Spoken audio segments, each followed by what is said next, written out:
je suis tellement contente d'être ici avec vous et de partager un sujet qui m'est très cher.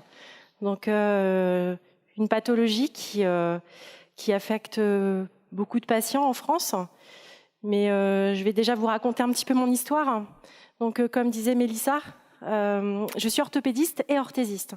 C'est une profession qui est peu connue encore du grand public. Donc, j'ai la chance d'exercer ce métier qui est passionnant puisque on travaille avec la tête et on travaille avec les mains. Donc, c'est absolument génial. Donc, je fabrique, je conçois, j'invente, je crée et surtout j'aide. J'aide les gens dans leur douleur, dans leur manque d'autonomie et aussi dans leur vie quotidienne. Voilà. Donc, tout a commencé il y a maintenant une bonne dizaine d'années. Donc, je venais tout juste de débuter cette profession, parce que j'en ai fait d'autres avant. J'ai fait d'autres choses, mais celle-ci, c'est la bonne, en tout cas. Donc, j'étais chargée auprès du ministère de la Santé pour travailler sur un diplôme d'État, écrire. Et puis, j'ai rencontré un monsieur qui est professeur universitaire en médecine, qui est anthropologue. Et puis on papote, évidemment, autour d'une table ronde avec plein de gens. Et puis, il me dit « Mais vous faites quoi ?» Alors, je lui dis « je fais de l'orthèse, je crée, je fabrique. C'est vous dont j'ai besoin. » Alors, je dis « Ah bon, ok, on va en discuter. » Il me dit « Voilà, moi, je m'occupe d'une maladie. Une maladie qui n'est pas commune, qui est compliquée. Et l'orthèse, c'est le traitement au cœur de cette pathologie. Donc, cette pathologie de l'air dans l'os. Est-ce que ça vous parle de l'air dans l'os? Non, moi non plus. Parce que ça n'existe pas, de l'air dans l'os. Par contre, le syndrome des l'air dans l'os, il existe bien, lui. C'est une pathologie du tissu conjonctif. Alors, le tissu conjonctif, c'est quoi? C'est un grand mot qui veut dire plein de choses. Le tissu conjonctif, c'est du collagène. Le collagène, c'est une partie de collagène. Il n'y a pas que du collagène dans le tissu conjonctif. Mais le collagène, c'est la colle. C'est le tissu de soutien. Donc, c'est une pathologie du tissu de soutien, du tissu conjonctif. Alors, imaginez que notre corps, nous, êtres humains, on est fait de 80% de tissu conjonctif. Donc, imaginez un petit peu le bordel là-dedans. Quand même, il faut le dire, 80%. Donc, c'est une pathologie qui est multisystémique et avec une symptomatologie qui est vaste. Compliquée à diagnostiquer, justement, puisque symptomatologie vaste. Ça touche tous les organes. Donc, aujourd'hui, je vais vous parler surtout de syndrome des lèvres dans l'os, mais de type hypermobile. Puisqu'on a plusieurs types à ce jour, il y a une classification qui existe. Les scientifiques, les généticiens, les médecins rééducateurs, enfin tous les scientifiques ont une classification pour le diagnostic. Alors il y a le type classique, il y a le type hypermobile, le type vasculaire, le type scyphoscoliotique. Mais celui que je connais le mieux, c'est le type 3, le type hypermobile. Alors le type hypermobile, comme son nom l'indique, hypermobilité, hyperélasticité, on peut dire ça aussi, des articulations, mais du corps finalement, du corps. Alors, exemple, les doigts qui sont très hyperlaxes, le pouce très hyperlaxe, les genoux, les coudes.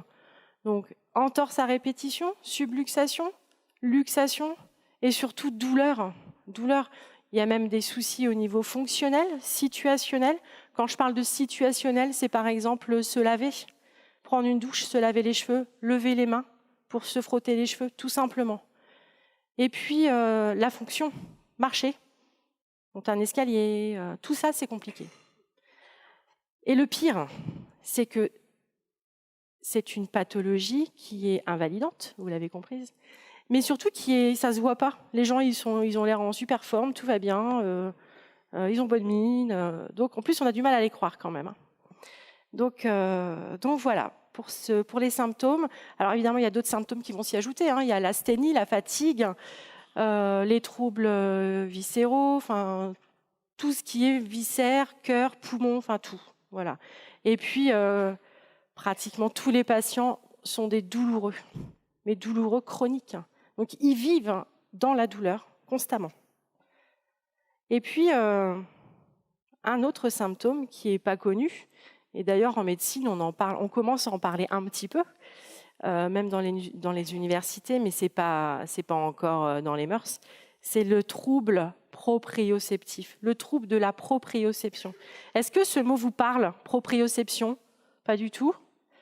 Alors la proprioception, pour moi en tout cas, c'est le 6e sens. C'est le schéma corporel. C'est quand on se déplace, on sait où est notre corps. On sait que, voilà, là mon pied, il est comme ça. Bon, je sais qu'il est comme ça. Mais il y a des gens, ils ne savent pas. Alors je vais vous raconter une petite anecdote. Donc j'étais en consultation à l'hôpital. Et donc je vois une patiente, il y a un bout de temps, il y a bien 6 ans maintenant. Et donc la patiente s'assoit. Et je lui demande, écoutez, maintenant il va falloir donc se déshabiller, je vais vous ausculter, je fais l'examen clinique, et je lui demande de se lever. Elle s'est levée, mais elle est tombée, parce que cette dame avait les jambes croisées. Mais elle avait oublié qu'elle avait les jambes croisées. Et elle avait surtout oublié que sa jambe, elle était là, et pas à côté de l'autre. Voilà l'image que ça peut vous faire, le trouble proprioceptif. J'espère en tout cas que j'ai réussi à me faire comprendre de ce que c'était. Savoir où est son bras, savoir où est sa jambe. Donc ce sont des malades qui ont du mal à se repérer dans l'espace, mais surtout quand ils marchent mais ils titubent. Ou alors on peut même les prendre pour des alcoolos aussi, parce que dans la rue, ils peuvent vaciller. Parce que justement, le système proprioceptif, le système postural, n'est pas en bonne forme. Tout simplement. Alors là, des petites images pour vous montrer aussi qu'il y a des luxations, des entorses, mais aussi des ecchymoses, mais des ecchymoses spontanées, c'est-à-dire sans traumatisme. Voilà, parce que ça touche aussi le tissu, il y a les capillaires, le tissu conjonctif, donc il y a des petits bleus qui peuvent apparaître sur le corps. Et puis, on a également donc une peau très fine, où d'ailleurs on voit bien là sur la photo le réseau veineux superficiel. Trouble de la cicatrisation également. Alors, le petit chat qui fait dodo, voilà, c'était juste pour vous montrer qu'il y avait une grande fatigabilité de ces patients. Trouble proprioceptif avec le petit dessin d'un enfant qui est dyspraxique. Voilà, la dysproprioception. Alors, tout ça, c'est pas cool quand même. C'est même plutôt embêtant. Alors, il faut bien quand même les soigner, ces gens-là. Et puis, figurez-vous que ce fameux médecin a mis en place il y a quelques années des traitements, mais des traitements non médicamenteux. Des traitements d'orthèse, des traitements orthétiques, pour remettre les gens droits. Traitements atypiques, là en l'occurrence. Donc, sur l'image, vous voyez là un petit garçon avec des sous-vêtements bleus et le petit bas est noir. Donc, ce sont des vêtements de proprioception, des sous-vêtements. Eh oui. Alors, le but de ces traitements, c'est de venir comprimer le corps. Donc, si on comprime le corps, on va resserrer les tissus, notre peau, ok ? Et donc, on va avoir une meilleure perception de son corps. On va contenir le corps sans l'immobiliser. Eh bien, figurez-vous que ça marche. C'est dingue, mais ça marche. Donc, on ne soigne pas tous nos patients. Je n'ai pas dit qu'on avait 100% de réussite avec tout ça, mais en tout cas, on peut redonner de l'autonomie et aussi un peu d'espoir à nos malades. Voilà, parce que c'est ça aussi ce dont ils ont besoin. C'est de l'écoute et de les encourager à aller mieux. Donc, traitement orthétique, voilà, c'est mon job. Moi, je suis orthopédiste et orthésiste, donc je fais une multitude d'orthèses et surtout celle-ci. Voilà. Et puis, on a inventé un gant. Alors, je suppose qu'il n'y a même pas besoin d'être en situation de handicap, d'ailleurs, parce que quand on a des difficultés à ouvrir les bocaux, les bouteilles d'eau, les canettes, de coca, enfin, couper du pain, tout ce qui est très fonctionnel de la vie quotidienne. Donc, on a inventé un gant que je prénomme le gant de préhension. Donc, c'est un gant avec un silicone en face palmaire pour pouvoir aider les gens à mobilité réduite d'être autonomes. Voilà ce que c'est, rendre les gens autonomes dans leur vie. Alors, elle vient d'où cette idée? Cette idée géniale de vêtements de compression. C'est un générique de base des vêtements de compression pour les gens qui ont été brûlés. Okay. Et puis ensuite, on s'est dit, mais les gens qui font du sport, ils mettent plein de vêtements de contention. Et les gens qui font de la plongée, ils sont habillés en combi complète. Et quand on voyait nos patients un peu comme ça, un peu tordus, on s'est dit, mais si on les redresse par ce genre de combi, peut-être que ça va marcher. Eh bien oui, ça a marché. Donc on a fait une petite étude prospective et puis ça a fonctionné. Alors l'efficacité, efficace pourquoi? Parce que dans notre tissu, dans votre tissu conjonctif, dans votre peau, dans vos tendons, dans vos muscles, dans vos viscères, partout, il y a des capteurs et des récepteurs. Ils vont faire quoi ces capteurs et ces récepteurs? Eh bien, ils vont aller informer le cervelet de la position de votre corps, de ce que vous voyez, de ce que vous mâchez aussi, de comment vous allez déglutir. Donc ça va informer le cerveau de la position du corps et surtout ça va aussi inhiber la douleur. Pourquoi? On appelle ça le gate control. Je suis certaine que dans la salle, là, il y a déjà des gens qui ont utilisé des électrostimulations à visée antalgique. Vous savez, les petites électrodes qu'on pose sur un segment pour inhiber la douleur. Eh bien, c'est ça. C'est-à-dire qu'en touchant ou en comprimant un segment ou un membre, on va donner une autre information aux capteurs, qui sont des nocicepteurs, au cervelet. Donc, la douleur, elle va s'estomper. Elle revient quand même, mais on a un petit moment de tranquillité. Je pense que c'est humain.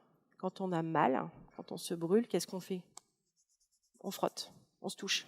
Voilà, c'est cet effet-là. On comprime pour inhiber la douleur. Donc, au départ, on ne savait pas que ça allait jouer sur la douleur. Et finalement, avec ces années-là qui ont passé, finalement, ça joue encore plus sur la douleur qu'autre chose. Donc, c'est quand même génial. Et puis, il n'y a pas que ça. Il n'y a pas que les vêtements de proprioception, enfin, dits de compression. Il y a les orthèses plantaires, donc les semelles dites orthopédiques. Alors là, ce ne sont pas des semelles orthopédiques qui vont remettre droit la cheville, qui vont corriger une statique, une mauvaise statique. Non, c'est plus redonner de la proprioception au pied. Moi, je dis que le pied, c'est la deuxième rétine du corps. Mais en même temps, c'est un peu logique. Quand on marche, c'est quand même nos pieds qui nous donnent l'information. Voilà. Et puis, pour traiter donc les autres types de douleurs, mais plus localement, on va fabriquer, toujours sur mesure, des autres orthèses, des orthèses de main, des orthèses de fonction, des orthèses de préhension, l'immobilisation pas trop, en tout cas pour cette pathologie, pas trop, en règle générale. Donc, tout ça pour vous dire que le handicap qui est que l'on ne voit pas, le handicap invisible, ça existe. Il y a plein de gens autour de vous qui ont un handicap invisible. La différence, ça tue pas la différence. Au contraire, la différence, ça élève une personne. Et quand on peut aider une personne différente, forcément, vous allez également aussi vous accomplir dans votre vie de tous les jours. Parce que faire du bien, ça fait du bien. Alors, il faut essayer. Essayer de voir le handicap différemment et de ne pas voir le handicap de façon négative, mais au contraire positif. On a eu un très bel exemple pendant les Jeux paralympiques. Là, vous avez vu, c'était juste fabuleux ce qui s'est passé. Donc, tout ça pour dire, la différence, c'est fabuleux. Merci.